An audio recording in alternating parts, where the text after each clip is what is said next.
আগামী এক সপ্তাহের ভিতর গোপালগঞ্জের মাটিতে দাঁড়িয়ে আবারও মুজিববাদ মুর্দাবাদ স্লোগান দিব। আওয়ামী লীগের সময় ভালো না, আপনারা একটু আবেগ দেখাতে এসে এখানে মার খাবেন না। গোপালগঞ্জের মানুষকে বোঝানো হচ্ছে এখন পর্যন্ত এই যে এনসিপির উপর আক্রমণটা হলো, এনসিপির উপর যে হামলাটা হলো, তার জন্য এনসিপি দায়ী। আগামী এক সপ্তাহের ভিতর গোপালগঞ্জের মাটিতে দাঁড়িয়ে আবারও মুজিববাদ মুর্দাবাদ স্লোগান দিব।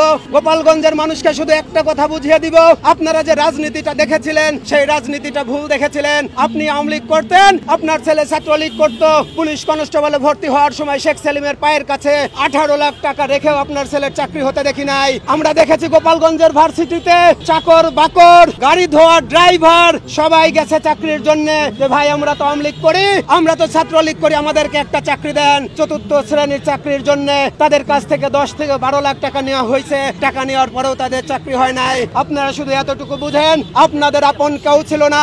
যাদেরকে আপনারা আপন ভাবছেন তারা আপনাদেরকে ছেড়ে চলে গেছে, আপনাদেরকে সাথে নিয়ে যায় নাই। তারা হাজার হাজার কোটি টাকা নিয়ে দেশ থেকে পালিয়ে গেছে, এখন বিদেশে বসে হুকুম দেয়। আপনারা ধানমন্ডি ঘেরাও করে ফেলেন। আমি জয়কে বলতে চাই যে আপনি একটু আসেন, মাঝে মাঝে একটু কম নেশা করবেন। বেশি নেশা করা ভালো না। আপনার মাত্র অল্প বয়সে চেহারা দেখলেই বোঝা যায় আপনার ভিতর পরিপূর্ণ বার্ধক্য এসে পৌঁছেছে। আপনাদেরকে শুধু একটা কথা বলতে চাই, আগামীর রাজনীতিতে যে দল ক্ষমতায় আসুক, বিএনপি যদি ক্ষমতায় আসে, বিএনপির নেতা কর্মীদের কাছে আমাদের একটাই চাওয়া থাকবে, ভাইরা আমার, সুষ্ঠু ধারার রাজনীতিতে ফিরে আসুন। বাংলাদেশের মানুষ আপনাদের জন্য দোয়া করবে, বাংলাদেশের মানুষ আপনাদের জন্য আশীর্বাদ করবে।